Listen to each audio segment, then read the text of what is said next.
Boa tarde, pessoal. Essa semana nós teremos um aulão de arte, porque ainda estamos no capítulo 6. Então, nossa atividade começa na página 98. Você não precisa fazer todas as atividades hoje, tá bom?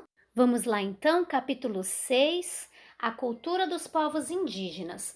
Neste capítulo, eu vou refletir sobre a cultura dos povos indígenas, descobrir como os povos indígenas foram vistos e representados na arte, conhecer diferentes povos indígenas e conhecer a produção artística indígena.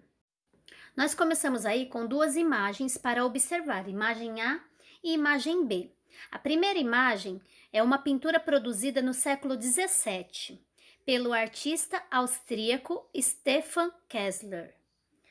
E na imagem B, cabeças de diferentes tribos indígenas, gravura feita em 1834 pelo artista francês Jean Baptiste. Para começar, como os indígenas são representados nessa imagem A e na imagem B? Você acha que nessas imagens os indígenas estão representados como eles realmente são? Por quê? E você, como representaria os povos indígenas? Então, turma, essas representações, elas são de acordo com a visão do austríaco e com a visão do francês. Então, foi o que eles representaram aqui no quadro, de acordo com a opinião deles, o pensamento deles. E como nós já aprendemos, nem sempre aquilo que está pintado por um artista significa que é verdadeiro, tá bom? Página 100. Um olhar sobre o povo indígena. Quando os europeus chegaram à América, não entenderam o modo de vida dos indígenas que encontraram no continente, nem perceberam que haviam muitos povos com características físicas, costumes, línguas e manifestações culturais diferentes. Por causa disso, eles usaram a palavra índio para se referir a todos esses grupos. Atualmente, muitas pessoas seguem sem compreender a cultura dos povos indígenas e esperam que eles se adaptem aos estilos de vida impostos pelos europeus. Agora vamos conhecer alguns costumes dos povos indígenas que vivem no Brasil. Os povos indígenas têm passado por muitas transformações desde que os europeus chegaram ao continente americano. Hoje em dia, muitos indígenas mantêm suas tradições, bem como estudam em escolas e universidades. Produzem filmes e fotografias, escrevem livros e usam tecnologias como televisão, computadores e celulares. Então, seguem aí duas imagens para a gente observar. A Índia Guarani fazendo artesanato em aldeia da etnia Tupi-Guarani, no município de Maricá, Rio de Janeiro, e essa foto é de 2018. Na foto ao lado, nós temos um índio pataxó no município de Porto Seguro, Bahia, 2014. Olha só ele usando toda a tecnologia aí. Está mexendo num computador, numa escola ou numa biblioteca ou até mesmo no trabalho dele. Página 101. A arte de vestir e enfeitar o corpo. Quando os portugueses chegaram ao Brasil, uma das coisas que mais chamaram a atenção deles foi o fato de os indígenas não usarem roupas, como era comum lá na Europa.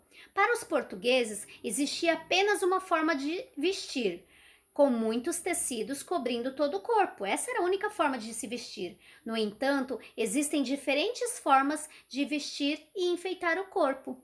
Hoje em dia, povos indígenas que moram nas cidades usam roupas, assim como os não indígenas. Outros que vivem em aldeia usam menos roupas. No entanto, usando ou não tecido sobre o corpo, eles têm formas próprias de se vestir e de se enfeitar. Alguns povos, por exemplo, depilam as sobrancelhas. Outros furam as orelhas para usar brincos de penas ou alargadores de madeira. Outros ainda usam variados enfeites no nariz. Alguns grupos usam alargadores nos lábios. Para colocar os alargadores, os primeiros furos são feitos ainda na infância e conforme a pessoa vai crescendo, os furos vão sendo aumentados. Então, nós temos aí a imagem A, é uma mulher Yanomami, com vários enfeites no município de Santa Isabel, do Rio Negro, Amazonas. Essa imagem é de 2017. E imagem B, Cacique Caiapó, com a sobrancelha depilada em São Félix do Xingu, Pará, e essa foto é de 2016. Página 102. Os indígenas também gostam de enfeitar o corpo com colares que podem ser de penas e plumas, sementes, miçangas e até dentes e garras de animais. Existem outros enfeites comuns a vários povos indígenas. Os mantos, que são usados em alguns rituais, os cocares, feitos com penas coloridas, podendo ter diversos significados. Alguns só podem ser usados por pessoas específicas na aldeia. Para fazer cocares, mantos e colares é necessário muito treino, técnica e cuidado. Os povos indígenas também pintam o corpo com tintas naturais, feitas de frutos, como o genipapo e o urucum. Os desenhos que eles fazem podem ter vários significados. E na primeira imagem nós vemos mulheres camaiurá com cocares e colares no município de Gaúcha, no norte, Mato Grosso. Essa imagem é de 2018. E na imagem ao lado nós vemos o genipapo e o urucum. Com o genipapo é produzida a tinta preta e com as sementes do urucum é feita a tinta vermelha. Página 103. Linhas que recriam o mundo. Para começar a conversa, que tal resolver um desafio? Vamos para a primeira atividade? Então aqui, ó, nós temos 3 espacinhos, né? 3 quadrinhos. No primeiro quadrinho nós temos o sol, uma montanha e uma pessoa de pé. Então, nesses espacinhos, de acordo com a palavra que está aí acima escrito, você vai desenhar usando apenas uma linha, o sol, uma montanha e uma pessoa de pé. Use a sua imaginação e a sua criatividade para fazer usando apenas uma linha. Seguindo, para fazer os 3 desenhos com apenas uma linha, você usou as informações visuais mais importantes para expressar as ideias de sol, de montanha e de uma pessoa de pé. Para produzir desenhos corporais, os povos indígenas fazem algo parecido. Olham para as coisas do mundo e tentam transformá-las em formas reduzidas. Esses desenhos são chamados de grafismos. Como em uma estampa de tecido, os grafismos indígenas são desenhos que se repetem criando padrões. O que são padrões? Formas ou imagens repetidas que geram uma estampa na produção de tecidos ou pinturas. E na imagem nós vemos mulher caiapó da aldeia Moicaraco fazendo pintura em tecido com grafismos em São Félix do Xingu, Pará. Essa imagem é de 2016. Página 104. Os indígenas caiapó, que vivem no Parque Indígena do Xingu, vestem o corpo com desenhos inspirados em elementos da natureza. Esse Parque Indígenas do Xingu é uma grande reserva criada em 1961 e que se localiza no noroeste do estado do Mato Grosso, onde vivem vários povos indígenas, tá bom? Então é chamado de Parque Indígena do Xingu. 2. Observe o desenho abaixo. Em seguida, descubra em que elemento da natureza ele foi inspirado e marque com um X no quadrinho. Então, essa imagem que vocês estão vendo aí, tipo meio branco e preta, ela se parece mais com o favo de mel ou se parece mais com uma onça pintada? Agora, na página 105, você vai escolher um elemento que faça parte do seu cotidiano. E nesse espação abaixo, você vai desenhar esse elemento usando poucas linhas. Depois, tente transformá-lo num padrão, usando como referência os grafismos indígenas apresentados na página anterior. Então, você pode usar alguma coisa do seu dia a dia para representar aqui nesse espaço abaixo, com poucas linhas, fazendo grafismos indígenas, como por exemplo o celular. Qual é a forma que tem o celular? Ele é um retângulo. E como você representaria aqui o retângulo se você fosse fazer a estampa de um tecido, usando como se fosse grafismos indígenas? Você pode usar a forma de um objeto escolar, um lápis, uma borracha, uma canetinha, um giz de cera. Você pode usar um brinquedo ou até mesmo frutas, coisas que fazem parte do seu dia a dia. Página 106. Você já pensou na quantidade de celebrações e rituais que fazemos ao longo da vida? Então, são aniversários, formaturas, casamentos, velórios, tudo isso são rituais. Eles nos ajudam a entender quem somos e reforçam os laços de carinho que temos com as pessoas que amamos. Os povos indígenas também, eles praticam celebrações e rituais em momentos importantes da vida. Vamos conhecer alguns deles. Você já sabe como o seu nome foi escolhido? Você já perguntou para sua família? Então, existe uma festa de nominação dos meninos do povo Kaapor. Quando os meninos desse povo começam a se sentar sozinhos, é feita uma grande festa para que eles recebam um nome. À medida que o dia da festa se aproxima, os Kaapor saem para pescar e caçar. O pai do menino, com a ajuda de outras pessoas da aldeia, constrói uma maloca, que é o tipo de uma casa comunitária onde a festa acontecerá.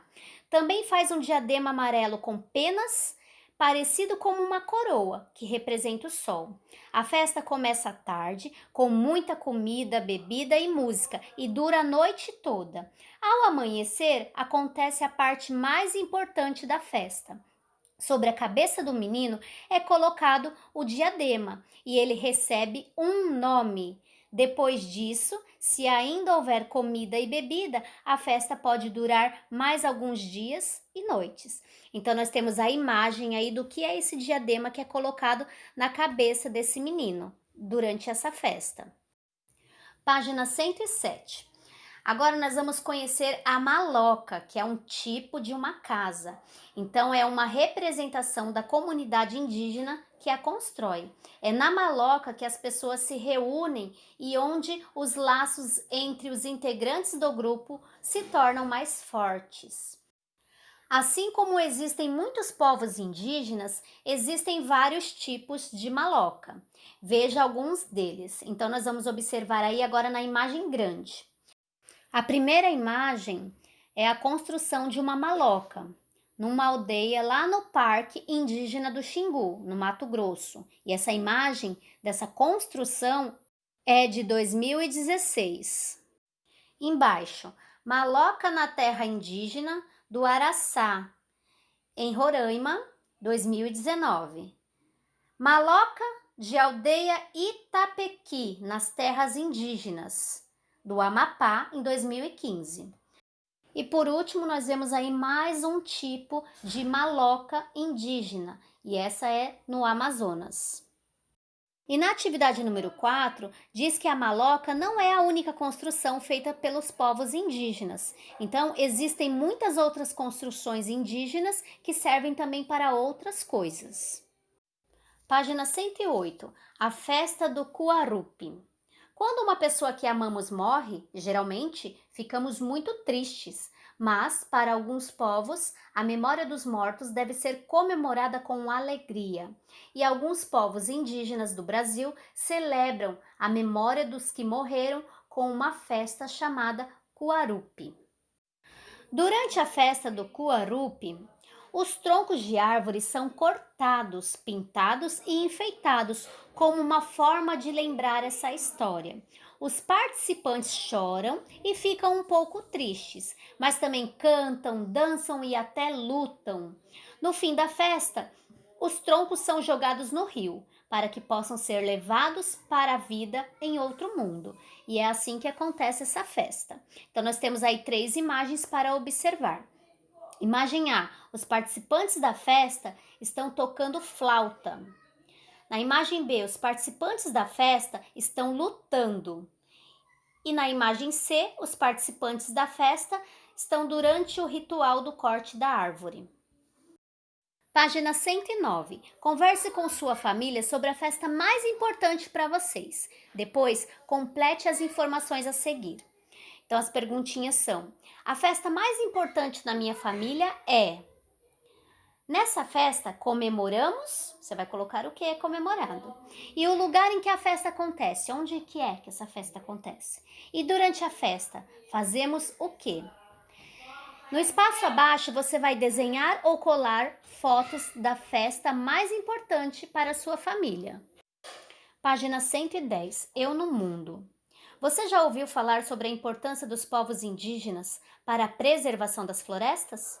Muitos povos indígenas vivem em reservas como o Parque Indígena do Xingu. Quando uma porção de terra se transforma em reserva indígena, isso significa que ela só pode ser usada pelos povos indígenas. Assim, não é possível o desmatamento, que é a retirada de árvores para a venda de madeira, a plantação ou criação de gados, de bois e vacas para a produção de leite e carne. Cuidar dos povos indígenas é também preservar as florestas, e preservar as florestas é cuidar de todos nós. E agora vamos para a tirinha na página 111. Você vai ler o que está escrito nessa tirinha para responder as seguintes perguntas. Letrinha A. Segundo o Papa Capim, a palavra progresso, usado pelos caraíbas, significa uma bela noite de lua cheia, uma floresta cheia de cobras perigosas ou uma floresta desmatada. Letra B. Na sua opinião, o que acontece com os povos indígenas que vivem na floresta quando ela é destruída pelos caraíbas? Caraíba é um dos nomes dados pelos povos indígenas para as pessoas que não fazem parte do seu grupo. Página 112, Oficina de Arte. Ao longo do capítulo, nós aprendemos um pouco sobre a vida dos povos indígenas e vimos também que as festas são uma grande obra de arte. Nas festas indígenas, a música é muito importante, por isso, que tal aprender a fazer um instrumento musical indígena? Você sabe o que é um chocalho? E um chocalho perneira? Para fazer um chocalho perneira, você vai precisar de 40 tampinhas de garrafa PET de diferentes tamanhos e formatos, 20 pedaços de barbante grosso, elástico, tesoura com pontas arredondadas, prego e martelo. E aqui ao lado segue a imagem desse chocalho perneira. E agora nós temos aqui como fazer esse chocalho perneira. Número 1. Peça a um adulto que fure com um prego o centro de cada tampinha usando martelo. Número 2. Passe 2 tampas em cada fio de barbante. Número 3. Faça um nó nas pontas de cada fio de barbante para que as tampas não escapem. 4. Amarre o elástico no seu tornozelo. Número 5. Passe o fio de barbante com as tampinhas pelo elástico, deixando uma de cada lado. Depois amarre o fio de barbante ao elástico com 2 nós, para ficar bem preso. Número 6. Amarre outros fios de barbante com tampinhas a uma distância de 1 ou 2 dedos. E seguindo esses passos, você terá um chocalho perneira. E quanto mais pessoas dançam juntas, mais potente será a música. E aqui a gente chega no para organizar o pensamento. Neste capítulo, nós descobrimos vários povos indígenas com características muito diferentes. Nós descobrimos a arte faz parte da tradição e do dia a dia da população indígena. E nós descobrimos também que os povos indígenas preservam as florestas. Agora você pode contar a um colega, a um familiar seu, qual foi a sua maior descoberta que você fez sobre os povos indígenas.